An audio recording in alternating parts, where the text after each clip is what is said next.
আদি তৃণমূল কালীঘাট, এতদিন পর্যন্ত তার সঙ্গে থাকার পরে মদন মিত্রের হঠাৎ করে ইডি সমন এসেছে, ফুল ফ্যামিলি, ছেলে পুত্র পুত্রবধূ। সেই কারণে মদন মিত্র আজ ভালো তৃণমূল অর্থাৎ সন্দীপনের বাবা স্বর্ণকমল সাহার সঙ্গে দেখা করতে যাচ্ছেন। সন্দীপন গোষ্ঠী, ঋতব্রত গোষ্ঠীর দিকে আর একটা নাম যাওয়ার পাল্লা ভারী। দেখুন, কে ভালো তৃণমূল কে খারাপ তৃণমূল এটা নিয়ে আমাদের কোনো মাথা ব্যথা নেই, আমাদের সার্টিফিকেট দেওয়ারও দরকার নেই। কিন্তু যারা এই ধরনের দুর্নীতি বা দুষ্কৃত কার্যের সঙ্গে যুক্ত আছে তাদের বিরুদ্ধে আইনি আর প্রক্রিয়া শুরু হচ্ছে। সে কে কোন পার্টিতে আছে, কোথায় আছে, এত হাজার হাজার লোকের কাছে নোটিশ গেছে, ব্যবসায়ীদের কাছে নোটিশ গেছে, তারা পার্টির জন্য নয়, তারা বেআইনি কাজ করেছে, তার তদন্ত হচ্ছে, তাকে সহায়তা করা উচিত। হ্যাঁ, কালকে রাত্রে গেছিলেন একবার মদন মিত্র, দেখা হয়নি, তিনি মরিয়া হয়ে আছেন। মরিয়া হয়ে আছেন সন্দীপন সাহার সঙ্গে একবার দেখা করতে। ভালো তৃণমূল না, আগে তো ইডির অফিসারদের সঙ্গে দেখা করুন, তারপর সন্দীপন সাহা তো বাঁচাতে পারবে না। ইডি যদি ক্লিন চিট দেয় তখন সম্ভাবনা আছে। কল্যাণ বন্দ্যোপাধ্যায় বলেছেন যে একা অভিষেক এবং একা কেমিস্ট্রি আমাদের এই গোটা দলটাকে শেষ করে দিল। উনি কোন দিকে আছেন, কখন কি বলছেন ঠিক করুন। অনেকেই কনফিউজ, একটা পা কালীঘাটে তো আরেকটা ওদিকে চলে গেছে রীতিমতোর দিকে। সেজন্য ওনারা যে কনফিউশনে আছেন, ঠিক একই রকম পরিস্থিতি তৈরি হয়েছিল আমার মনে আছে 89 সালে, যেবারে টিএমসি শুরু হলো। ঠিক লোকসভা ইলেকশনের আগেই মমতা ব্যানার্জি টিএমসি শুরু করেছিলেন, তখন বেশিরভাগ কংগ্রেস লিডার এরকম ছিলেন কনফিউশনের মধ্যে। আমার সঙ্গে তখন অনেক লোকের সঙ্গে কথা হয়েছে ইলেকশনের আগে, যে কোন দিকে যাব, মূলে যাব নাকি নির্মূলে যাব। তো এখন ঠিক কংগ্রেস চিরদিন কনফিউজ, আর সারা দেশকে কনফিউজ করেছে, এখনও কনফিউজ, আর তার সঙ্গে যারা যুক্ত তারা কনফিউজ। যেন এই ড্রামা হয়, কিছু লোক বেরিয়ে এসে কিছু লোক কংগ্রেসে ফিরে যাবে, কিছু লোক আলাদা গোষ্ঠী করে কিছুদিন থাকবে। পশ্চিমবাংলার রাজনীতিতে এই ধরনের ড্রামা প্রথমবার আমরা খোলাখুলি দেখলাম। তবে বিরোধী পার্টি হিসেবে তার দায়িত্ব পালন করুন, বাকি পার্টির ব্যাপার পার্টিতেই মেটান। কল্যাণ ব্যানার্জি থেকে শুরু করে ঋতব্রত ব্যানার্জি প্রত্যেকে এক বাক্যে বলছেন যে অভিষেককে সরিয়ে দিলে এখনো মমতা তৃণমূল তারা কিন্তু অনেক সাপোর্ট পেয়ে যাবে। দেখুন, এই ধরনের অনেক প্রেসক্রিপশন অনেকে দিচ্ছেন, রোগটা তো মাথায় উঠে গেছে। সেখানে একটা খালি হাত বা পা কেটে দিলে কী করে হবে? এই রোগ বহুদিন ধরে লেগেছে নিচের থেকে। মমতা ব্যানার্জি জেনে শুনে রোগকে মাথায় চড়তে দিয়েছেন। সেখানে ওনার বিরুদ্ধে বলতে পারছেন না, ওনার নামে খেয়েছে করে সব, কাউকে বলি পাঁঠা বানাতে হবে। এরকম বহু লোক আছে টিএমসিতে যারা এই আজকে যে দুরবস্থা তার জন্য দায়ী।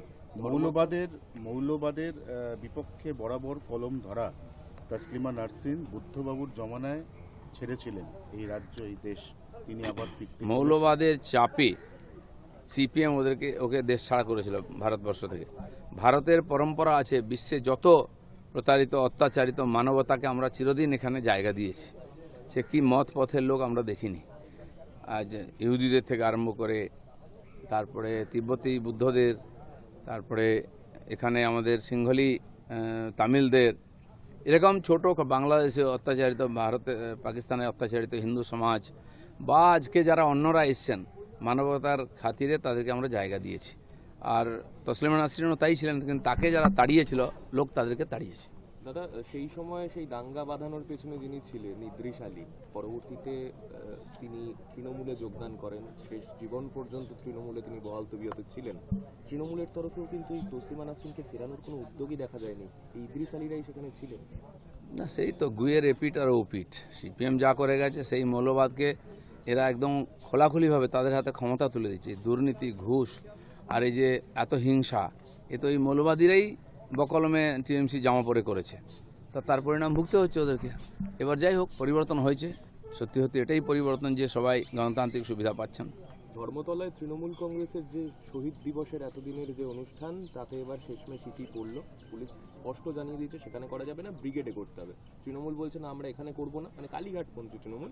আমরা না, কালীঘাটে করুন না, কে অসুবিধা না বলেছে? কারণ কালীঘাট তৃণমূলে কতজন লোক আছে কেউ জানে না। কালীঘাটে করুন, তাহলে লজ্জাটা কমপক্ষে বাঁচবে। বাকি যারা যেখানে পুলিশ বলছে করুক। না, ব্রিগেডে করতে না চাওয়ার মূল কারণ কি কাদা, নাকি লোক হবে না? সে কাদা নয়, কাদা তো লেগেই আছে গায়ে। লোক কোথায় ব্রিগেডে করার? যারা নামাজ পড়তেন রেড রোডে তাদেরকে ব্রিগেড দিয়েছিল পুলিশ, তারা করেছেন হিম্মত করে, নামাজ পড়েছেন ওখানে এবং ভালোভাবে হয়েছে। ঠিক সেরকমভাবে টিএমসির যদি দম থাকে শহীদ দিবস করার, ওদের সঙ্গে যদি লোক থাকে, ওখানে করুন কালীঘাটে, নাহলে ঘরের মধ্যে করুন, ছবিতে মালা দিন। আমরা তো দিই, বহু মহাপুরুষের প্রতি শ্রদ্ধাঞ্জলি আমরা দিই প্রতি বছর। তো সব জায়গায় রাস্তায় করতে হবে নাকি? সম্মানের সঙ্গে ঘরের মধ্যে করুন। কংগ্রেসের শুভঙ্কর সরকার মমতা বন্দ্যোপাধ্যায়কে আমন্ত্রণ জানিয়েছেন 21শে জুলাইতে, বলেছেন যে উনি এলে প্রায়শ্চিত্ত হবে এবং আমরাও যে আমাদেরই তো অ্যাকচুয়ালি কর্মীরা মারা গিয়েছে। কংগ্রেসের শহীদ দিবসে যদি মমতা ব্যানার্জি যান, প্রায়শ্চিত্ত হবেই, সম্মান রক্ষাও হয়ে যাবে। দাদা আছে হয়ে গেছে। একটা হচ্ছে আজকে এই যে অভিষেক বন্দ্যোপাধ্যায় তিনি বিধাননগর কোর্টে হাইকোর্টের নির্দেশে শেষমেশ হাজিরা দেবেন, কিন্তু ভয়েস স্যাম্পল টেস্টে এখনো পর্যন্ত তিনি আসেননি। না, কি দেবেন না দেবেন, দিতে বাধ্য হবেন উনি, সেটা নিয়ে কোনো চর্চার বিষয় নেই। দেননি কেন একদিন হাজিরা, আর দিতে বাধ্য হবেন।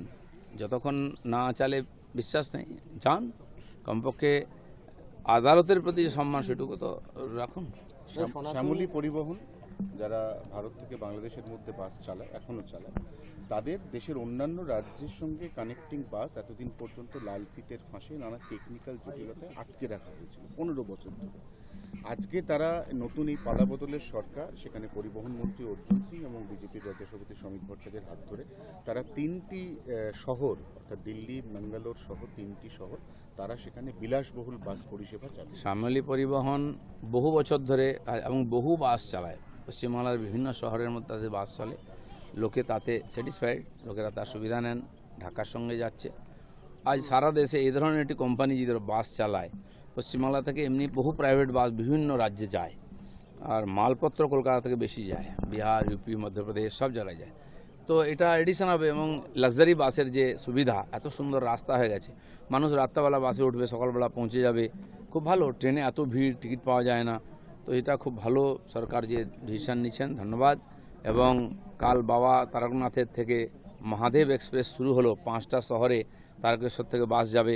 এই ধরনের বাস পরিষেবা ভালো দরকার আছে, কারণ রাস্তাঘাটের সুবিধা আছে, অনেক কম সময় লোকে পৌঁছতে পারবেন। সনাতনী হিন্দুদের রথ নিয়ে এবছর আলাদা উন্মাদনা রাজ্য জুড়ে, সেখানে দেখা যাচ্ছে মুখ্যমন্ত্রী বা মুখ্যমন্ত্রীর বাবা তিনিও বিভিন্ন অনুষ্ঠান সেখানে তারা উপস্থিত থাকেন। আমার কাছে কমপক্ষে করে এসেছেন। আমার কাছে 25টা কমপক্ষে রথের নেমন্তন্ন এসছে। তো আমি উদ্বোধনে মায়াপুর ডেকেছেন ইস্কন, সেখানে যাচ্ছি আজকে, কালকে রথ শুরু করব। মাননীয় মুখ্যমন্ত্রী কালকে ইস্কনের কলকাতা রথে থাকবেন। এছাড়া যে সমস্ত রথের মানে বহু প্রাচীন রথ যারা অনুদান পেয়েছেন, সেখানে আমাদের কোনো না কোনো প্রতিনিধি, যেমন আমি মুখ্যমন্ত্রীকে বললাম যে আমাদের তরফ থেকে যাওয়া উচিত, তারা ডাকছেন, মন্ত্রীরা যাবেন।